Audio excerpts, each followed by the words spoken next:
Am sorry. मी तुम्हाला तू माझ्यापासून खरी गोष्ट का लपवून ठेवलीस? दिन्या म्हणजेच तुझे केतकर काका हे तुम्हाला का नाही सांगितलंस?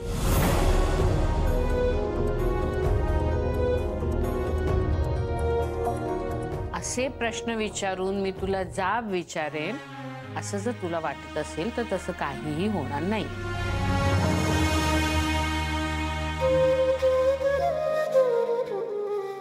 आऊ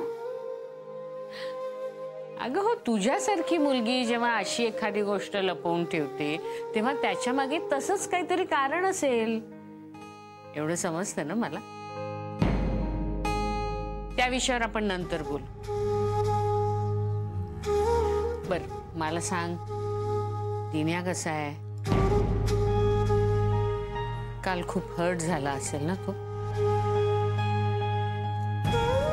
मला काहीच कल्पना नव्हती ना, त्यामुळे मी आपलं काही बोलत होते त्यालाच त्याच्या समोरच। पण कसा आहे तो, एका शब्दाने तेव्हा बोलला नाही। स्वतःला किती त्रास झाला तरी दुसऱ्याला जाणवून देणार नाही तो। असाच स्वभाव पहिल्यापासून त्याचा। दुखावला गेला असेल, काळजी घे त्याची।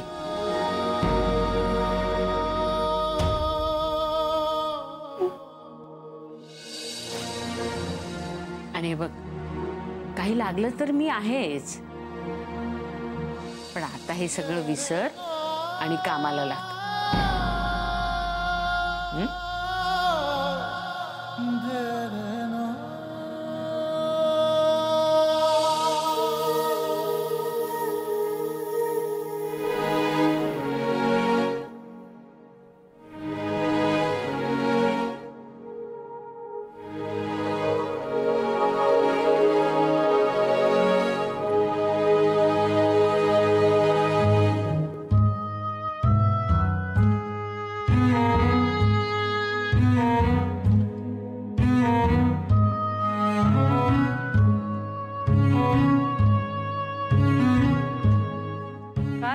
हे समज, एक वेळ ना घरात साठलेली धूळ बाहेर काढणं सोपं आहे,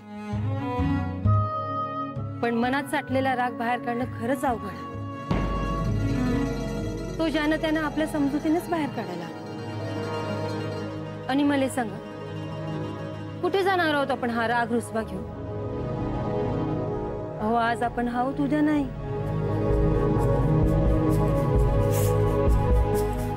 कामं झाली तुझी सगळी? मला वाटतं तुम्ही ठरवलेलंच आहे, ह्या विषयावर काहीच बोलायचं नाही ना? काकू, तुम्ही खरंच त्या दोघांची कधीच बोलणार नाही? त्यांना अडवणार पण नाही? तुम्ही काहून असे बघायला लागला? काकू, तुम्ही तरी का कानले समजवा ना। मला सुद्धा कामावरून काढून टाकायला निघाले। मला काढा, मला काय, इथं काम नाही तर दुसरीकडे मिळालंच की। पण त्यांना दोघांना घर मिळेल लगेच? आणि जरी घर मिळालं तर तुमच्यासारखी समजून घेणारी माणसं मिळतील का? आणि काकू, तुम्हीच मला सांगा, हे समज त्यांनी नाईलाजानेच केलं ना? हे तर त्यांची काय चूक आहे? त्यांची काही चूक नाहीच आहे ग शक्कू, चूक माझीच आहे। कितीतरी वेळा ही मुलं त्यांना सांगायला निघाली होती, पण हे दुखावले जातील म्हणून प्रत्येक वेळी मी त्यांना अडवलं। माझ्या तेव्हा हे लक्षातच आलं नाही की एक ना एक दिवस हे सत्य त्यांच्या समोर येणारच आहे। मी अडवलं त्यांना, आणि मुलं त्यांना विक्षिप्त वगैरे काही म्हणाले नाहीयेत. हे आजारी असतात असं मीच त्या दिवशी नंदिनी समोर बोलून गेले. मग मला सांगा, यात त्या दोघांचा काय दोष की ज्याची एवढी मोठी सजा त्यांना मिळते? काकू, ती दोघं एक वेळ घर सोडून राहतील, पण त्यांना तुम्हाला सोडून राहणं जमणार नाही. आणि मला सांगा, तुम्हाला तरी ते जमेल का? सगळं पटतंय ग मला, पण यांनी शपथ घातली ग मला, आणि त्यांची शपथ मी नाही मोडू शकत. आता माझ्या हातात काहीच राहिलं नाही ग. नंतरही तुमच्या हातात काही नसणार, तुमच्याशी बोलायला सुद्धा कोणी नसणार. माया लावायची म्हणली तरी कुणावर माया लावणार तुम्ही?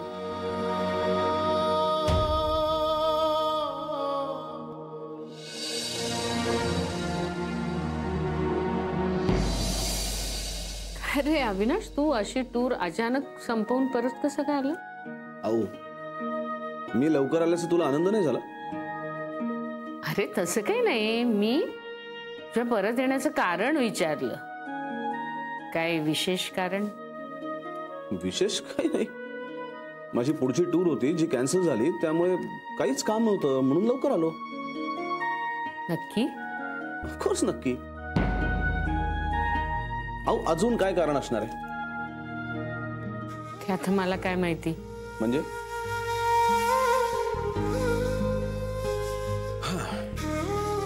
बरं मला सांग, मिस दाभोळकर ऑफिसमध्ये काय करतात?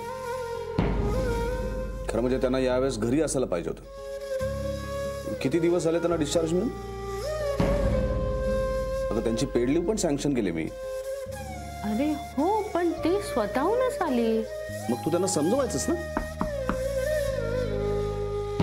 त्यांना सांगायचंस ना की घरी थांबा, घरी बसा. अगं, एवढ्या मोठ्या अपघातातनं त्या वाचल्यात, तर घरी राहून त्यांनी चांगला आराम करायचा, तर ऑफिसला येऊन काम काय करत बसल्यात? आऊ, तू त्यांना नाही म्हणून सांगायचंस ना.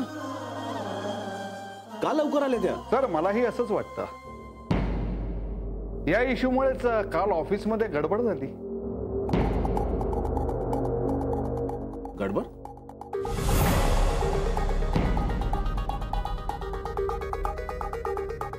कसली गडबड? आणि आऊ, तू मला काहीच बोलली नाहीस. अरे नाही, तसं काहीच नाही विशेष. सर, ऍक्च्युली आदिती मॅडमचे काकाच या सगळ्या गोष्टीला कारणीभूत आहेत. त्यांच्या नवरे, आता हा विषय नको. आईसाहेब, पण सरांना नवरे, संध्याकाळच्या मीटिंगची तयारी करता? ठीक आहे.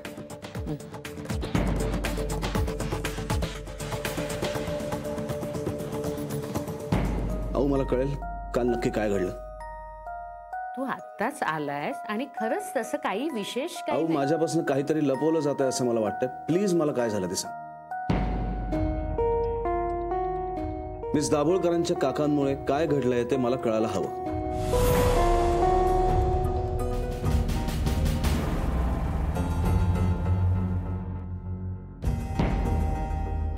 नाही नाही, एवढे नाही, एवढे नाही जमणार. म्हणजे थोडे कमी झाले तर काय? हां, म्हणजे तुम्ही कळवाल ना मला? Okay, thank you. काय झालं जय? खूप जास्त आहे का भाडं? शिवाय डिपॉझिट भरायचं. हे एवढं भाडं जर आपण भरायला लागलो तर निम्मा पगार त्यातच निघून जाईल.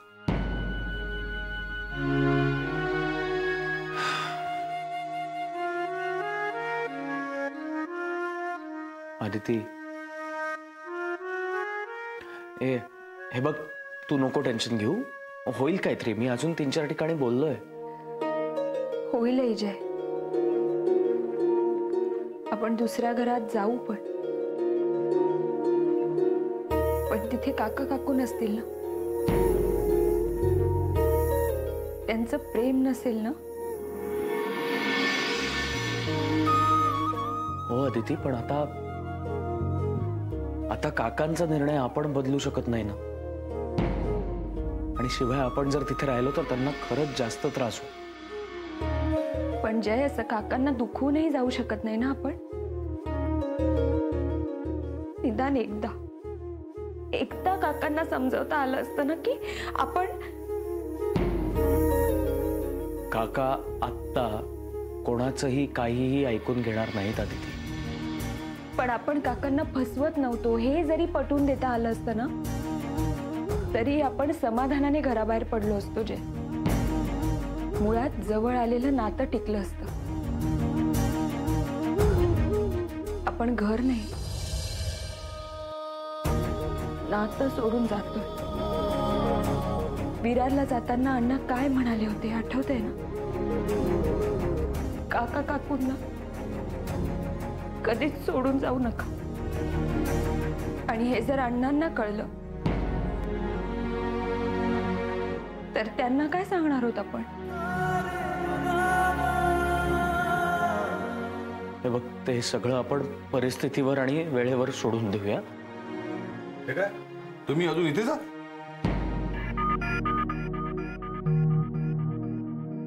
हे काय, दोघांचे चेहरे का पडले? घराचं काय कळलं? केलेत काका 3-4 ठिकाणी फोन, होईल काहीतरी. मग काय म्हणाले? काही प्रॉब्लेम आहे?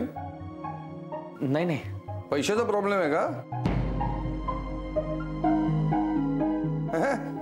पैशाची गरज नाही, तुम्ही माझ्याकडे चला ना. हा, माझ्याकडे चला ना, भाड्याची काही गरज नाहीये. काका, आणि हो, एवढं जर तुमचं स्वाभिमान दुखावत असेल ना तर आपण नंतर बोलू ना. पण आता तर चला. थोडस लांब आहे पण ठीक आहे ना. नाही काका, पण तुम्हाला कशाला उगाच अडचण? मला अडचण? कोणाची? मुलीची? तुमची कसली अडचण मला? हा, आता घर थोडस लहान आहे पण मन मोठं आहे ना आपलं. नाही काका, तसं नाही. पण आता तुमची मुलं सुद्धा मोठी झाली आहेत ना. अच्छा. त्यांना जर अडचण. भावंडांसाठी डबा पाठवायचीस ना? तेव्हा तुझी काय अडचण होत होती का? मग आता तुमची कसली अडचण त्यांना? आणि असे तुम्ही किती दिवस राहणार आहात? तुम्हाला घर मिळालं की झालं. काका, आम्ही आता प्रयत्न करतोय, अजून थोडे प्रयत्न करतो. जर काहीच नाही मिळालं ना तर मग आम्ही तुमच्या घरी येतो नक्की. नक्की? हो काका.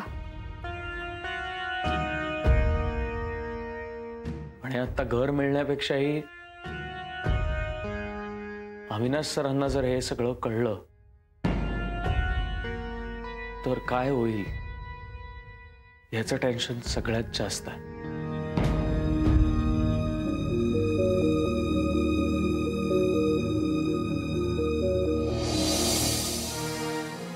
काय आऊ, हे हो, हे असंच आहे. दीनानाथ केतकर हेच मिस दाभोळकरांचे काका आहेत?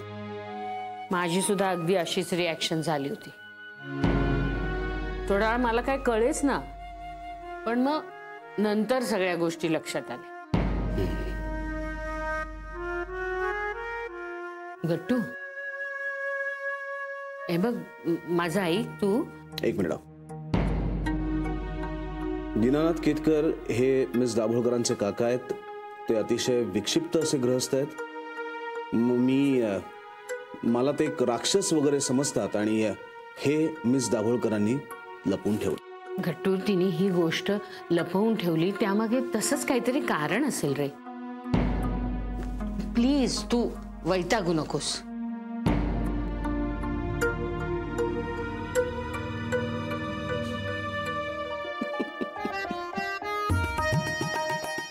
अविनाश अहो अगं मी कशाला वैतागू. नाही करेक्ट आहे पण अहो, म्हणजे मिस दाभोळकरांचे काका जर विक्षिप्त असतील तर ते दीनानाथ केतकरच असू शकतात. अरे असं काय बोलतोस, तो मित्र आहे माझा. Sorry sorry. पण अगं त्या दिवशी ते केतकर काका हातामध्ये काठी घेऊन रस्त्यामध्ये उभे राहून कोणाची तरी वाट बघत होते. एक एक एक एक मिनिट. आत्ता मला कळलं, त्या दिवशी मी मिस दाभोळकरांना सोडायला घरी गेलो तेव्हा त्या कोणाला तरी बघून तोंड का लपवत होत्या. ते केतकर रस्त्यावरती उभे राहून हातात काठी घेऊन त्यांची आणि माझीच वाट बघत होते, कारण त्यांच्या दृष्टीने मी राक्षस आहे ना. काठी घेऊन? तू हे मला कधी सांगितलं नाहीस. आणि अगं काय सांगायचं तुला, ते असे रस्त्यावरती काठी घेऊन उभे होते आणि मिस दाभोळकर तरी कसं सांगतील की तुमचे मित्र विक्षिप्त आहेत म्हणून. आणि तसंही तो त्यांच्या घरातला अंतर्गत प्रश्न आहे. कदाचित केतकर काकांचा मान ठेवायचा असेल म्हणून मिस दाभोळकरांनी ही गोष्ट लपून ठेवली असेल. हा तसंही असू शकेल. म्हणून मला असं वाटतं की हा विषय आपण इथे थांबूया, इथेच थांबायला हवा.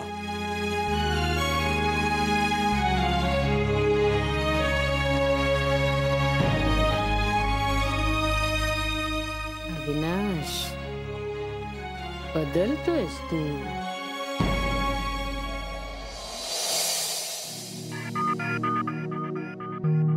अदिती चल जेवायला. नको. का? ऍक्च्युली मला भूक नाहीये जुई. भूक नाहीये म्हणजे? चल लवकर. जुई खरंच मला भूक नाहीये, तू जा ना प्लीज. ठीक आहे.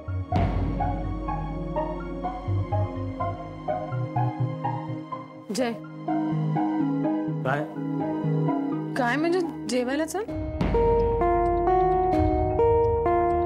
तुझा मला नको. जय ऐक रजनी तू. प्लीज. मला अनइझी वाटतंय, तुझा. आणि म्हणून मी डबाही आणला नाही. मग आमचा डबा खा ना. काका मला खरंच अनइझी वाटतंय. मग उपाशी राहणारस का तू? काका मला नंतर बरं वाटलं की खाईन काहीतरी. नक्की? हो नक्की. हो. चल रजनी. हा चल.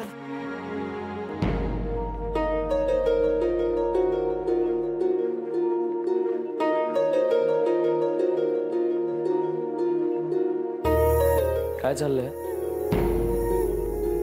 काय? तू जेवत का नाहीयेस? जय खरंच मला भूक नाहीये. आदिती बस झालं. अगं औषधं चालू आहेत तुझी. अशा वेळी पोटात काहीतरी जाणं महत्वाचं. मी काहीतरी आणू का? नको. पण खरंच मला भूक नाहीये. नाही तर मला सांग, मी असं कधी करते का? हे बघ, तू जाऊन जेवून घे. माझी पण इच्छा नाही. जे प्लीज. अगं तुम्ही इथे काय करताय? सगळे गेले की लंच रूम मध्ये? आऊ बघा ना, तुम्हीच सांगा. मी एवढं सांगतोय हिला चल म्हणून, तर ऐकतच नाहीये. नाही आऊ, आज मला भूक नाहीये. बघितलं? अदिती जेवायला चल. नाही आऊ, खरंच मला. आज मी तुझं काहीही ऐकणार नाही. आज तू, मी आणि अविनाश एकत्र लंच घेणार.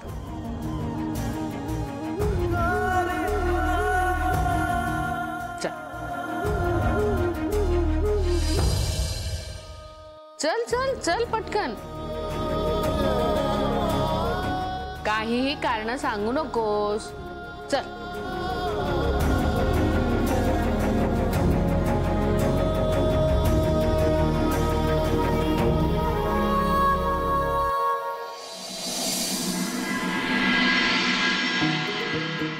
लाजू नको ग, पोटभर जेव. अगं औषधं सुरू आहेत तुझी, मग वेळच्या वेळेला जेवायला नको? अविनाश? हो बरोबर आहे आऊ तुझं. नाही नाही, तुम्ही मिस दाभोळकर अगदी व्यवस्थित जेवा. तुम्ही जर नीट जेवला नाही तर तुमच्यातला विकनेस कसा जाईल, आणि विकनेस नाही गेला तर काम करण्यासाठी ताकद कशी येईल? प्लीज सुरू करा. अविनाश, तुला भाजी हवी आहे का विचारत होते.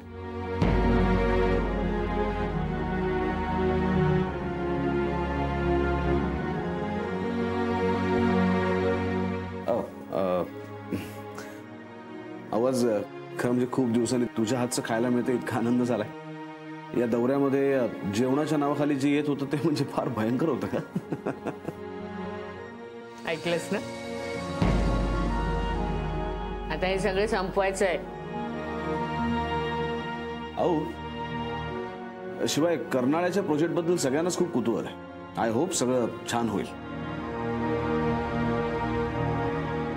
तिकडच्या क्लायंटला आपल्या कंपनीविषयी फार कौतुक आहे. नाही, त्याच्यातल्या काही क्लायंट्सनी आपल्या कंपनी बरोबर काम करायचं असंही सांगितलंय.